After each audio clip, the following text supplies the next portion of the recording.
Welcome to this top 5 units video for the Drukhari. New Codex has landed for them. So in this video, we're going to be looking at the top 5 units and also some honourable mentions as well. So units that are very good but they haven't quite made it into the top 5. As per usual, you can leave your own comments and suggestions if you agree with the order I've given, or you want to make your own list of units that you think are really good. If you think I've missed any units, then do leave that in the comments section below. For discount 40k, to get a hold of this codex and to expand or start collecting with Drukhari, it's gamingfigures.com, link for them in the video description below. And then the background we're using here for this review is one of the brilliant mats from gamemat.eu. This one's marked out of all the grid lines for all of your deployment zones, very useful for deploying and also for establishing the boundaries for secondaries during the game. So it's gamemat.eu, link for them in the video description below. It's also a discount code, 11% off across the store, the shipping worldwide, and then if your order comes over £300 to celebrate the new website, there's an extra 5% off at the checkout as well. So battle mats from gamemat.eu and also pre-painted terrain available from them as well. So before we get stuck in with Drukhari, you've got to remember their Power from Pain army rule. So factor that in as we're considering these units, that's going to give them buffs. Also, you've got to factor in the particular detachment you're going to choose. It may further enhance the units that you're taking. So we'll look at the bare bones layout and upgrades for them in their datasheet entries, but also bear in mind they can be further enhanced by their army rule, also whichever detachment you decide to go for, plus stratagems, plus enhancements, different combinations that you can use. So you get pain abilities. All Drukhari units get it. The ones that are tagged with the word pain, their profile, which is most of them. And then that ability applies whilst they're empowered. You spend the token and then you get the ability. To pick up the tokens, you're picking up one for free in your command phase at the start of the command phase. When you destroy an enemy unit, you're going to get one as well. You're just building up a pool of these pain tokens, then dish out to different units to unlock their abilities. And then also whenever an enemy unit fails battle shock, just got to remember, you just got to keep adding to your pain token total.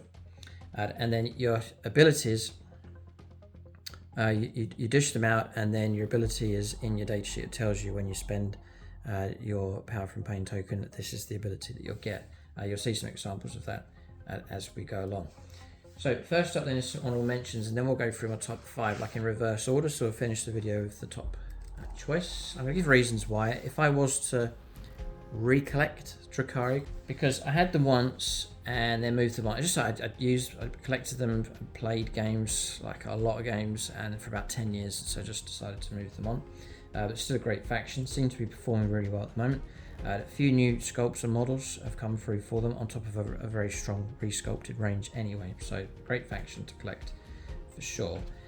When I was using them, it was all about similar to Harlequins and Eldar, but perhaps a bit more focused on melee, and it was all about speedy coordination of firepower and also close combat, just zipping units in from different places and ambushing the opponent, attacking them at the point you wanted to, and then just overwhelming them. So multiple, perhaps not so tough units, but when converging together, you're just wiping out targets. So it was good fun. I really enjoyed using the Drukhari in games. It's a sort of dynamic, speedy way to use an army. So I'll zoom into the different data sheets so you can see as we go along. Honourable mentions, some would argue perhaps these should be in the top 5. I'm not just taking strong, hard-hitting units or really tough units, but units that have perhaps like a tactical usage in the game as well. But Hellions are a decent unit for sure. First off, brilliant speed on them. So 14-inch move, you're going to be zipping around the board. I haven't put them in the top 5 because they are... I used to use them, and they can be vulnerable, shot and cut down and ambushed, and they just wither away quite quickly. The R toughness is 4 up save, 6 up invuln, but they're not going to last too long. They do have 2 wounds, but again, they're not going to last too long. If you can get your ambush in though with these, and you can actually deep strike with them as well, then the main weapon is going to be the Heliglaive, 3 attacks each. You can take squads of between 5 and 10, and Heliglaive is going to be 3 strength, 4 AP -1 and 2 damage. Then the pods, I don't really go through this, you get like a couple of shots of those, anti-infantry 3+. Their pain ability is Battlefield Butchery. In the fight phase, when you select this unit to fight, you can spend a pain token. And then whilst empowered, it's +1 to attacks and strength characteristic of melee weapons. So you're going to go up to strength 5 with your Headglaives and an extra attack as well, so like 4 attacks each, which is a decent amount of attacks. You get sustained 1, so you can kick out a load of attacks, hit on 3s, and you do get Lance as well. So on the charge, on the ambush, they could be effective enough. You're up to strength 5, plus Lance, plus onto the wound rolls, then you could be like on 2s to wound. Regular space range, which is pretty good. The downside to these is their softness, and their AP is quite low. It is low. Headglaive is AP -1. They can cancel that out with Armor of Contempt and just delete that AP -1, and then they're back up to the 3-up save, and you can all of a sudden find a lot of attacks come through, but they're just not quite so effective. Like AP -2, if there's any way you can get to that, would be much more effective. So Lance will help you though against things like Strength 5, and Lance is going to help you especially against much tougher targets, even vehicles. You go all the way up to like a toughness 9 vehicle, you'd be on 4s to wound.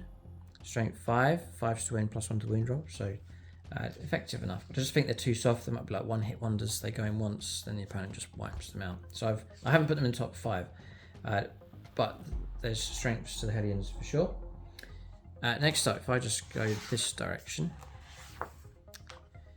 it is the Venom. I used to make good use of these in games. They were useful as like micro mini transports. Transport capacity of 6 with these. They've got fire deck 6, so everything that's inside them can shoot. They have stealth as well, just to try and protect them a little bit. They can actually deep strike also with these. So mini transports, I used to put like squads of Incubi in them, small squads of Witches, so little task force type units. I used to float around, lay down suppressing firepower, and then send in, disembark and send in units from them. So they're very, very useful, smaller platforms. They move really quick, 14-inch move. They're soft enough, but I'm going to be saying that for most of the Drukhari units in the book. They are not going to be so tough, but you can hide them, bring them out when you need to, and so on. So there's ways around it. 4-up save, 6+ invuln. And the Splinter Cannon, anti-infantry 3+. Sustained hits 1, 3 shots. I think you can take 2 of them, if I remember rightly. 1 on top and 1 underneath.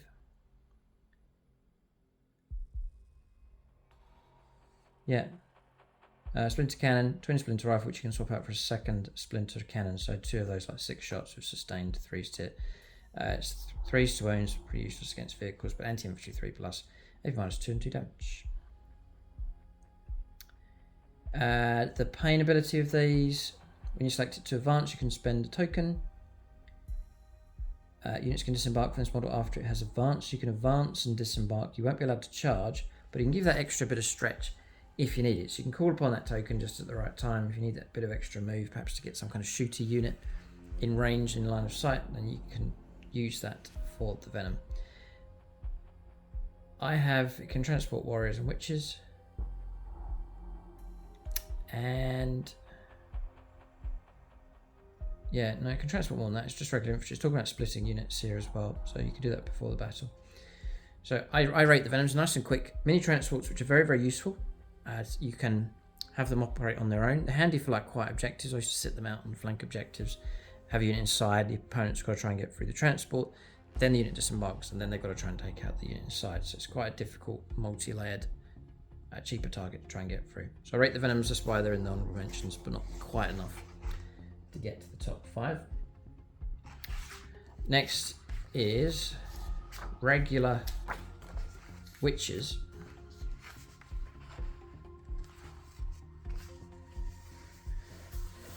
So they are good. Now they are a decent unit. They move 8, so they're very, very quick for infantry. And we've talked about disembarking from transports. You disembark 3 from Venom, then move 8, and you've got like an 11-inch move straight away. It's a really quick move for infantry, so it's a major advantage for them. They are soft when shot at. In combat, they get the 4+ invuln save, but 6-up save, 6-up invuln for shooting, so they'll wither away really quick. They are strong on the OC though, OC 2, but whether they have the staying power to actually weather a storm on objective is another question. Usually I try and keep them protected inside a transport, have them as a that layer of protection, and then have them disembark with the units if the transport vehicle is destroyed. But on their own, they can get wiped out very, very swiftly. Then for weapons, so they're equipped with Hecatari blades. It's going to give you 4 attacks, 3 hit, AP -1, 1 damage. You can take Hecatrix can take a blast pistol with a bit of punch. The Hecatari blade can be replaced with a power weapon for the Hecatrix.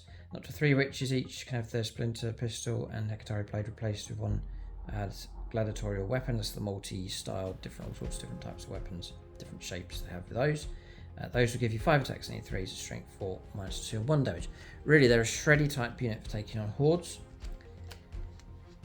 And if you give them a pain token, start of your charge phase, you can spend a token to empower them, and then you'll get advance and charge or fallback and charge. It's handy you can call upon these tokens as and when you need them. Just spend them just at the right point they're needed. You can advance and charge. So now you're looking at 11-inch move out from a transport plus a d6 plus a charge. Their stretch, that really is good. There's no escape rule. Each time enemy unit, excluding monsters and vehicles, if engage at range models from your army falls back, all models in that unit must take a desperate escape test. In doing so, if they're battle shocked, it's a further 1 from those tests.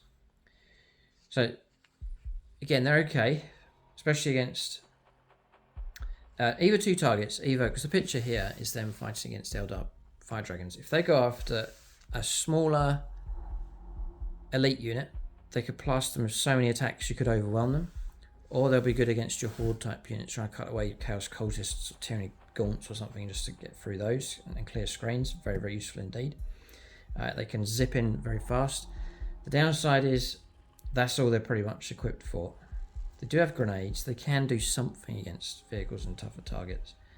And the downside for them is they'll wither away if they get caught out. So I've not put them into the top 5. You can use them as bodyguard as well to try and protect a better equipped character.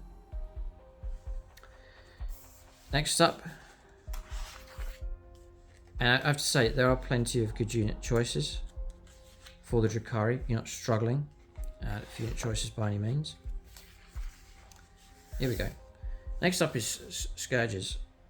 This is another honourable mention, but taking the option where they've got the heavy weapons. The heavy weapons that infantry can carry for the Drukhari, some of them are insane. So these have got deep strike, so you've got the ambush ability with these. You can take, it has to be squads of 5, 1 solo right leader, and then 4 Scourges. Those 4 Scourges can take any combination of weapons, so any number of Scourges can replace their splinter cannons with the following. You've got access to splinter cannons, blasters, dark lance, haywire blaster, heat lance, and shredders. Like, you've got so much war gear to choose from. The Solarite can just take the blast pistol and power weapon, splinter pistol and power weapons. Usually, when I was using these, he was the one that would be taking the hits and damage, trying to keep the heavy weapons alive. Airborne evasion. You shoot your phase after this unit has shot. If it's not within engagement range of one or more enemy units, it can make a normal move up to 6 inches. If it does, at the end of the turn, this unit is not eligible to declare a charge. That is such a good rule for them because they are soft. Downside for them is they're soft. If they move out with the heavy weapons to try and take on a heavy target, and then they're still there and the target's not been destroyed or they're exposed for other units to shoot at, they will wither away again very, very quickly, just get picked off, and it becomes very frustrating. But that move there, letting you tuck in and shoot, is massive. And you could literally do it after you've done deep strike, maybe? I think so. Deep strike in, shoot, and then tuck in somewhere. So your choice of where to land, obviously it's going to be somewhere you want to try and hug terrain, right next to some kind of container or the edge of a building. Shoot at your target and then nip in. It's definitely worth doing that than trying to remain stationary and get heavy ability and try and hit better. So I'd say a couple of squads of those will give you some firepower support, and with that ability to jump behind stuff, you're going to increase their durability by a lot. And units that can hang around, float around at the back, and snipe at sort of range. I'll take the longer range weapons, which is either splinter cannons, but just you've got to have plenty of other units carrying that kind of stuff. So I'm looking at the Dark Lance. The Dark Lance here is range 36, so you can hang right back with that.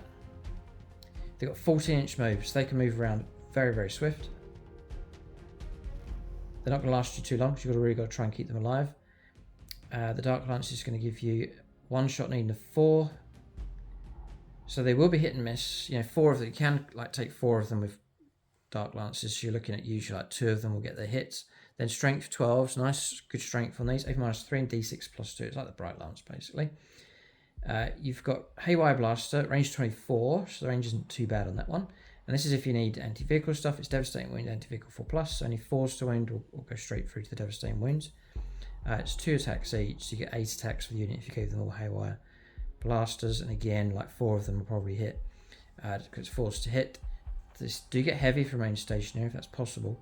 Strength 3, AP -1, which is terrible, but damage 3. And if you're on anti-vehicle 4+ Devastating Wounds, any 4s will be 3 damage straight away. And again, a couple of squads of those working together, it could cause trouble for vehicles. And with Devastating Wounds anti-vehicle, you don't have to worry about things like the opponent trying to enhance their cover saves, it's trying to use invuln saves, really good saves, 2-up saves, and so on. That you're going to bypass all of that with Devastating Wounds. So that's a really good anti-vehicle weapon. The other one is the Heat Lance. It's riskier because it's shorter range 18. But if you've got the tuck-in ability after you've shot, that's really going to help. The stats on this thing's crazy. You've got Assault on this one, so you can move around with it a bit more flexibly. It does have Heavy if you choose to remain stationary. You get the +1 hit rolls. Melter 3, so if you get to within half range, which is 9 inches, you'll get +3 to your damage. It's 1 shot each, needing 4s, but if you do hit, Strength 14, which is fantastic, with 3s to win pretty much the toughest of vehicles out there, even Land Raiders. AP -4, which is fantastically good, and D6 damage, or D6 +3 if you get to within half-inch range. So I don't know, there's potential of those. I wouldn't. They're a unit that I wouldn't rely on 1 unit of them to do much, and I still wouldn't rely on 2 units of them to do very much, unless you're really finding a way of enhancing their ability to hit targets. But if I'm able to kick out shots with 2 units every turn of the game, they will start to have an impact. And so the key is keeping them alive, to be patient with them, keep them shooting every turn, and then you'll start picking up your points. I'm just wondering on... I know the points value is just irrelevant as soon as the book comes out, pretty much. But just to get a flavour. Oh boy. Right, okay. In the book, they're 120 points a squad. Whether it's worth that, you'd need the skill to use them, keep them protected. Don't get them blown away on turn 1 because they're exposed, or else you lose them points quite heavily. Next up is one more. People will argue perhaps these should be in the top 5. But it is. And they've been resculpted as well, so they're brilliant models. It's the Mandrakes. Very swift unit again. It's 8-inch move, toughest 3, 7-up save, but a 5+ invuln save built in. I think you can get that's another type of unit similar to Witches, where you can just heap up loads of attacks. Good for clearing screens. Now these ones have Deep Strike again. It's a really flexible unit. You can also infiltrate with them. Fantastic.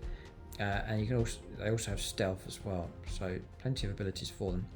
Their ability is for a pain token is Fade Away. End of your opponent's fight phase. If this unit is not within engagement range of 1 or more enemy units, you can spend a token to empower it. You can remove the unit from the battlefield and place it in strategic reserves. So that's at the end of the opponent's fight phase, which means you can then bring them in on your next turn. So really good flexibility with these. So you could use them to pick off isolated units, but also use them as a very versatile secondary grabbing, action performing small unit. You can take squads of 5 or squads of 10. I go squads of 5. Have them work together if they want to gang up against something, or just have them work independently. So good in that regard. If you do decide to use them aggressively, you've got the Bow Blast, which is Devastating Wounds, 2 attacks, needing 3s. Ignoring cover, and 3s to hit. Strength 5, AP -1. So you can kick out a little bit of dangerous firepower, a little bit. Pick off a few wounds here and there. And then the Glimmer Steel Blade, which again is built-in Devastating Wounds, 3 attacks, 3s to hit, Strength 5, AP -1, 1 damage. So, yeah, a bit of punch in close combat. And there'll be enhancements, characters, and abilities and stratagems that can give them a buff. And you can also, yeah, and this is the excellent part here, Shade Weavers. This unit cannot be targeted by ranged attacks unless the attacking model is within 18 inches. So now you've got a real good unit, can operate on the fringes of a battlefield, nice and stealthy and hidden away. So Mandrake's useful enough for sure. So I love the resculpts on them as well. So definitely a unit to consider. I'd probably run 2 units of 5 of those as nice utility units on the battlefield. Drop them in quite when the opportunities come up, drop them in, knowing that I can potentially remove them again, so I can recycle them on the battlefield. So I'd use them quite quickly. Picking up secondaries, just have them as hard-working units. I'd have them infiltrate on the board by all means. Yeah, again, for early point grabs, Aerodinal, for example, and so on. And then if they find themselves in an exposed position, just remove them from play to bring them back in from reserve. And the strongest part of this is when you bring them back in from reserve, it's not coming on flanks. You can deep strike with them, so you can, the whole board's opened up to you with them. So Mandrakes, very much rate them indeed. As a tactical unit, they should really be in the top 5, but it's borderline. Perhaps choice number 6. Mandrakes are excellent. So number 5 is, if you're taking a unit of witches, we talked about burying a character inside that unit. One of the best, if you're looking to clear infantry and to do it well, is Lilith Hesperax here. It's insane profile for anti-hordes, like really, really good. So you're looking at 8-inch move. She can only go with witches. You could just imagine her unit of witches. Add 6 up save, 4+ invuln save, and it's a built-in 4+, not just in combat, but all round. 4 wounds. She's going to be protected by a bodyguard anyway. So in close combat, Lilith's blades here, 8 attacks base, hitting on 2s, strength 3, AP -2, but anti-infantry 2+, which is fantastically good. Precision as well, so you can actually use her to try and assassinate characters. So you could have her in a unit charging to unit space marines. She can go after the character to root them out. When the space marines attack back, the bodyguard of witches will protect her. Quite cool. She's got sustained hits 2 on top of that. So any 6s you roll, you're going to pop extra hits, an extra 2 hits each time. So like 3 6s, all of a sudden like 6 extra hits come through. Then she gets fights first. The token for her is in the fight phase. When you select this model's unit to fight, you can spend 1 token. When it's empowered, each time model that unit makes a melee attack, improve the strength and arm penetration characteristics of that attack by 1. So you're going to bump up her strength and the whole unit by 1, and give them extra AP -1. That's an excellent buff for a pain token. That's really, really good. So it's a real good buff coming from her. Amazing sculpt as well, just in the heart of a witch unit. And a thrilling spectacle. Once per battle at the start of the fight phase, this model can use this ability. If it does, until the end of the phase, this model has a 3+ invulnerable save. And change the attack's characteristic of melee weapons, this model, to 12. So imagine 12 dice needing 2s. And then 6s are sustained, and precision, anti-infantry 2+. So she's not just anti-hordes, but she's also a really good assassin as well. So that's the 2 uses for her. Really good. So I rate Lilith Hesperax. If you want anti-hordes, take a unit of witches, put her in with the unit, and you've got yourself a powerful anti-hordes, anti-character type unit. So that's number 5. Number 4 is just on the same page here. It's Carbolite Warriors. Your standard infantry type unit. You've got, this is the anchoring of objectives primarily. You put them in Venom, smaller squads, or put them in, no, you can't. It's squads of 10. No, you can't do squads of 5. So they link up well. If it's pretty essential, they go over Raider. Carbolite Warriors. I just want to look at the Raider quick, because it's kind of that combo. Raiders and Warriors is your combination. So the Raider, you've got Fire in Deck 11. This is one of the major advantages of this combination. Whatever you put inside can shoot out of this open top vehicle. It's a massive advantage to have. You don't have to get out of the transport if you don't want to. If you're going to drive past stuff and just offload, payload your firepower into it and just stay inside the transport, you can do that. If the opponent wants to try and get to the Warriors, they've got to get past the Raider first. If it's 10 wounds, 4 up save, toughness 8, 14-inch move. It's got its own OC control. It can attack in close combat a little bit. The Dark Lance equipped on this thing is decent. We've seen the profile for that already. Or you can go disintegrated cannons if you so wish. Enter the command phase models in range of objective marker you control, and one more Carbonite warriors are embarked within it. That objective marker remains under your control until your opponent's level of command over that objective marker is greater than yours at the end of a phase. So there's I've talked about here using raiders and warriors to sit on objectives. That's exactly what the theme of these is. You're going to get rewarded with that ability there as well. I'm just going to carry on with the raider just because it's going to affect the discussion here on Carbonite warriors. If you spend a pain token in shooting phase, you can spend to empower the unit. If one more units in your army embarked within this model, each time this model makes an attack with a ranged weapon, it has the anti ability, and you can reroll the hit roll. That has the anti ability, you can reroll the hit roll. And then Vanguard of the Dark City, under the command phase, select one more of the abilities from the Vanguard, which is across there. They can help out witches as well, racks, and also Drukhari units as well. They can reroll advance and charge rolls for the unit. For sales. Raiders are good. But warriors inside, you're putting a shield around them to protect them because they are soft. So you're trying to cancel out their vulnerability by putting them inside a vehicle. When you put them inside the raider, you're going to protect them but also boost their speed. They're going to fly around the board really quick. 14-inch move. Carbonite warriors themselves, just soft enough, but the ROC2, which is really good, I think you can improve it to OC3. If you take a Carbonite Archon, so the Cyrobite, the squad leader can take that. The Icon, or you take the Phantasm Grenade Launcher. They're both good options. But if you do take the Icon, it says whilst the bearer's unit is not battle shocked, add one to the bearer's OC control. Not the bearer's unit. I think the Cyrobite will get an extra +1 OC, so I'll take him to OC3, not the whole unit. Okay, in which case, maybe go for that. Probably take the Phantasm Grenade Launcher. So you can take blast pistols. We've looked at that already. It's just like a range 6, strength 8, -3d3 damage pistol. Blast is going to be range 18. You can be a bit more aggressive with your firepower because if you're inside the raider, you can move up closer to stuff because you're better protected than if you're walking out on foot for the return firepower that comes through. So blasters, you can go for one shot, need 3, strength 8, -4 and d6 +1 damage. You can take a Dark Lance. Shredders are available just for lots of shreddy shots. It's like a flamer, it's assault and torrent.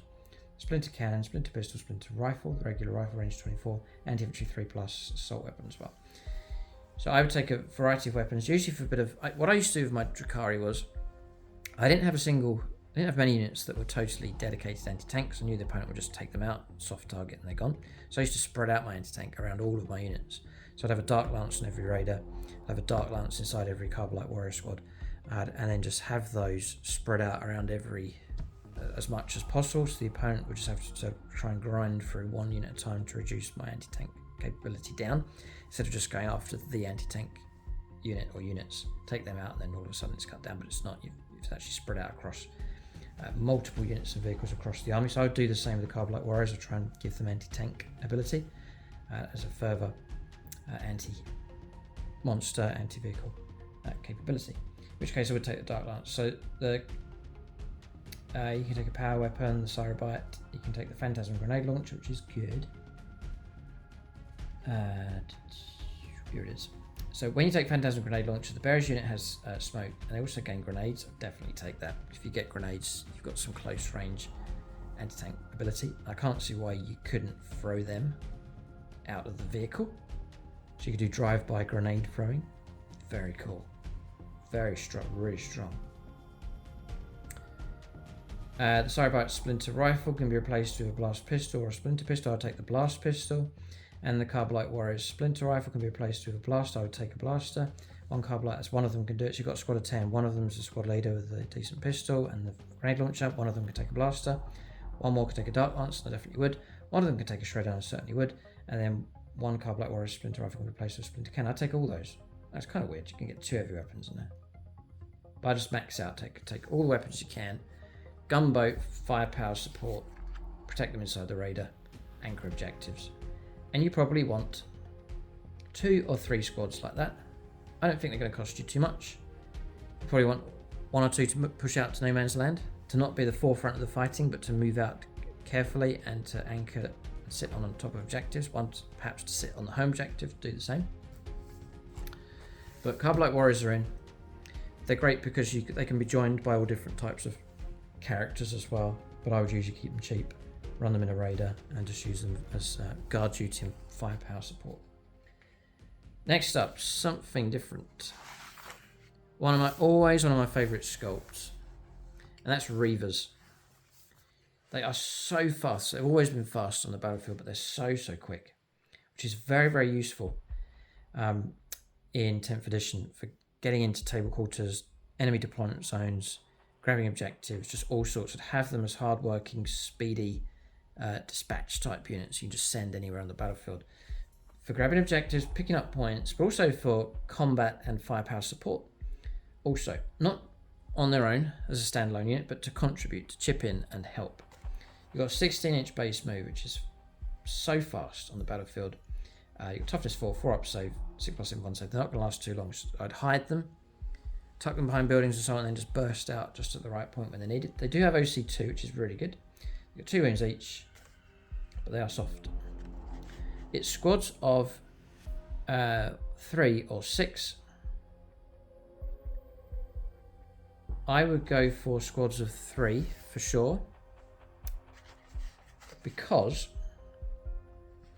if you have 2 squads of 3, you've got much more flexibility. If you do need to gang up and work together, you can, and so that's how I'd run them. I'd have small squads working on the board. If I ever needed them to take on some kind of tough target, I'd zip them all in and they can contribute together, and I would run them that way.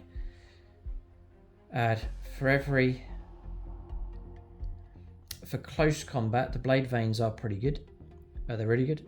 4 attacks each need 3s. Strength 4 -1 damage. They do get lance though, which is really helpful. And then on top of that, their abilities. So if you use their power from pain ability, you get a guaranteed 8-inch advance, which is madness. That's a 24-inch move with weapons that are assault as well. So you can still shoot at the end of it. They're able to zip around that board so fast. They are super quick. You can give them, for every 3 models in the unit, you can give cluster caltrops. You can reroll the d6 when you try and do your fly over the top of enemy units damage, which is eviscerating flyby. Each time they end a normal move or advanced move, you can select one enemy unit, excluding monsters and vehicles that you moved over, and with your speed, you can do that like very straightforward. Your raw dice, for every 4+, it's a mortal wound. So you're going to get to reroll one of those dice. You get to reroll the dice for the model with the cluster caltrop. So, no, yeah.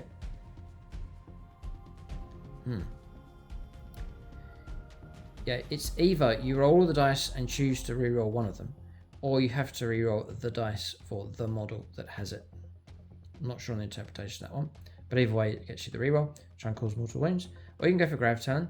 The bearer's melee weapons have an armor penetration characteristic of AP -2 and lethal hits, a bit more punch in close combat, but I would probably just go for the cluster caltrops. And then for firepower, you can go for every 3 models, 1 model can take either a blaster or a heat lance. The heat lance is fantastic. I'd run that. Range 18, melter 3. It's a brilliant ambush type unit. You can't really rely on the single shot coming from it, but if you have multiple units of these and bring them all in at the same time, I would go for 2 or 3 squads of 3 Reavers. I would take them because of their exceptional speed on the battlefield and their ability just to chip in and help. But they're so fast, so they've made it into my top 5 at number 3.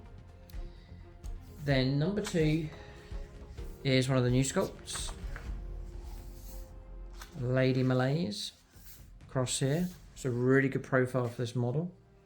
So she's able to join units either Incubi, Carbonite Warriors, or Hand of the Archon. So you can actually stick with a unit of Incubi, which is quite cool. You're getting 4 up save, 4+ invuln save, vulnerable enough, but you bodyguard her with whatever unit. 5 wounds, OC of 2.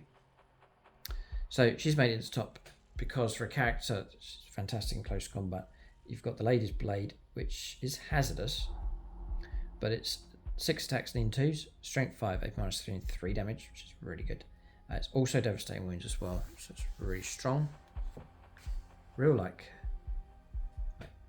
Gravis killer, like with damage 3. It's really good. She has 5 up feel no pain, For a token, if it's spent, she can grant either sustained hits 1 or lethal hits to the unit. So she's going to boost the unit that she's with. Incubi, for example, really good. Until the end of the phase, they get that ability. And then Precognizant. If your army includes this model, after both players have deployed their armies, you can select up to 3 Drukhari. And this is the icing on the cake. She's granting a reroll. She's granting a redeploy for your army, which for units, for armies with softer stuff, is so useful that you can redeploy units. And you can redeploy 3 of them either on the board or just put them into strategic reserves. So you really could like set a trap like for enemy army, just put stuff out deliberately, distract them, and then just remove them from play. Mind Like a Steel Trap is an aura. Each time your opponent targets a unit in their army with a stratagem, if that unit is within 12, increase the CP by 1. So something to remember. It's probably easy to forget during a game. But you've got yourself there a real good close combat unit. Damage 3, AP -3 is fantastically good. So Lady Malaise is in at number 2, and then finally number 1. So we have had Lilith, Put Over Witches at number 5. Great anti-infantry, anti-light infantry, anti-character, like assassin type unit. Excellent. Carbonite Warriors, excellent for objective camping and firepower support. The Reavers for their super speed around the board at number 3. And then Lady Malaise, a decent unit to put into a bodyguard and to kick out really good attacks. Next is a combination. This is because the unit's, in my opinion, really good to have. Very, very useful to have. And also because they just look fantastic. It's also, it's nearly always in the game, the enemy's got some kind of tough, multi-wound infantry unit that you don't want to use all your Dark Lancers on trying to individually pick models off. You want something that's got a lot of high-hitting, strong AP, high damage attacks. And that is, we all know where we're going with this one. It is Drukhari in combo with Incubi. Always love this combination. The resculpts are fantastic. Stick these two together, deliver them in against a target, and they will cause trouble. We'll go for the Incubi first, and then we'll see how they're further enhanced when Drukhari is taken. So you've got a 7-inch move. It's nice and quick. Usually, you always disembark them from some kind of transport. So if you disembark them from something, you're going to be getting like a 10-inch move, and then you charge. You take squads of 10 or 5, so you can go big squad to hit. I probably run 2 squads of 5. Or Drukhari to benefit them, maybe a squad of 10. Load them up inside a raider or something. So, the standard models are equipped with glaives.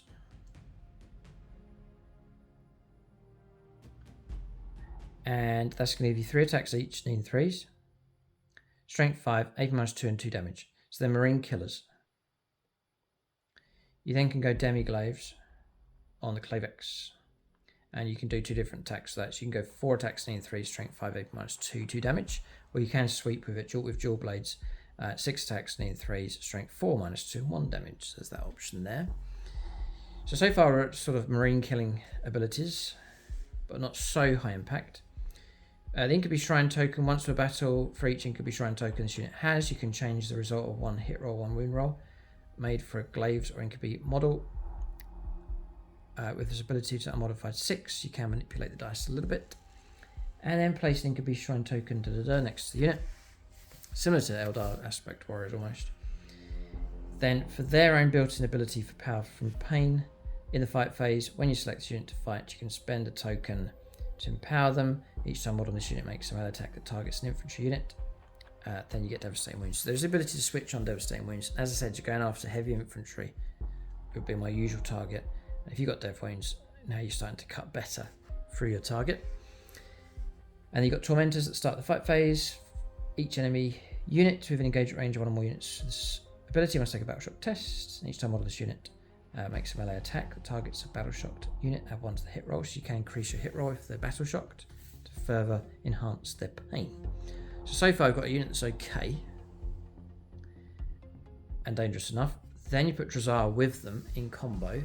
They'll bodyguard him, and then he will fight with 2 up save, 4+ invuln, 5 wounds, And then the Executioner's Demi-Glaive. So you can go for single attacks, which would be 6 attacks, need 2s. Strength 6, -2, 3 damage. Similar to Lady Melee's, it's a fantastic close combat ability. Or the other really good thing about this is you can go for Dual Blades, in which case you get 8 attacks, need 2, strength 5, -2, and it's still 2 damage. Both of those options you go for have dev wounds on top of that as well, so you've got a real good chewing character here. It goes with Incubi, and then for his token, each time model in this unit makes a melee attack, it's +1 to the wound roll. And it's not him, it's models in the unit. So he's going to give +1 to the wound roll for the entire unit, which is super strong just for a token. So that's going to tip you over into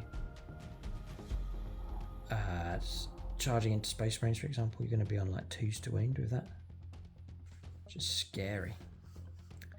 Whilst this model's leading the unit, each time a model in this unit makes a pylon or consolidation move, it can move up to 6. It's very useful, especially if you're trying to fight for objectives. You're trying to battle your way in and land on the objective. If you're able to push in that much further with a consolidation move, it really can make a difference between not making it to an objective or getting on top of it. So that is very useful to have Onslaught. It's easy to forget, but you can make that move. And the Silent Execution, each time this model makes an attack, the target's unit is below starting strength. So even if they've just lost a model, and I'm sure you can work on that in a game to try and pick off a model just to weaken them a little bit, if you're able to do that, you can reroll hit rolls. Each time this model, not the unit, so it's just him. If the target's below half strength, you get full reroll wound rolls on top of that as well. So I think Drazar's fantastic. Sticking with Incubi, you've got a real anti-Space Marine type unit. And for a Drukhari army, it comes highly recommended. You can't just rely on shooting or weaker, lower hitting units. You need something with a bit of clout to it, and Incubi Drazar will give you that. So that's my review for the Drukhari. Some super fast units in there, ones that can hit very well in close combat. There's some decent firepower, not I think from one particular unit, but decent firepower that you can spread out across the entire army. And that's how I used to run them. Just put your single Dark Lance, not dangerous. 6 Dark Lances spread across units, that becomes more dangerous for sure. And so I'd operate that way, spreading your the distribution of your firepower. So it's hard for the opponent to try and shut it all down. It's a lot of work to try and get through a lot of units. And then some concealed, hidden, hard-hitting melee units at whatever target you need to go after. So Witches and Lilith into low wound hordes, and then I definitely recommend you need a unit that can hit hard against Space Marine type units, and so I go for Incubi and Drazar combo to be delivered in at the right time to hit hard as well. So that's my top 5.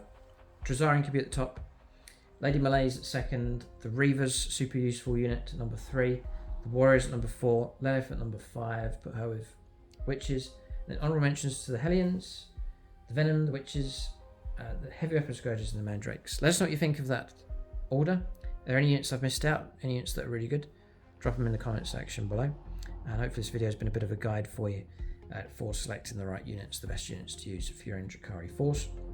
To start collecting or build up your collection, it's gamingfigures.com. And then for battle mats for your games, I mean this mat here would look great for a Drukhari army fighting in a dark city.